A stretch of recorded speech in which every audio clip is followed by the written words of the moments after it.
এই ভাইটা শুধুমাত্র খাবারের জন্য তার রেস্টুরেন্টে গেছিল। সেই খাবারের বদল পাইল কি? লাঠির বাড়ি। অ্যাকচুয়ালি কি, আল্লাহ তাআলা সবাইরে সবকিছু দেয় না, আর মাঝে মাঝে দিয়েও পরীক্ষা করে। আল্লাহ তাআলা সেম আপনাকেও এভাবে সৃষ্টি করতে পারত।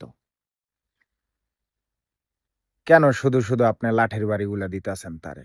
কেন অপমান করতেছেন? আপনি সুন্দর করে তাকে বুঝিয়ে চলে যেতে পারতেন, বা অল্প কিছু খাবার তারে দিতে পারতেন। আল্লাহ তাআলা আপনাকেও সেম এমন হয়তো করে দিতে পারে, হয়তো ক্ষণিকের সময়। বুঝছেন? ইট মিনস কেউকে অবহেলা কইরেন না। কেউকে অবহেলা কইরেন না। আল্লাহ তাআলা ছাড় দেয়, ছেড়ে দেন না। এটা মাথায় রেখেন। বুঝছেন? খাবারের কষ্ট এই দুনিয়ার সবথেকে বড় কষ্ট।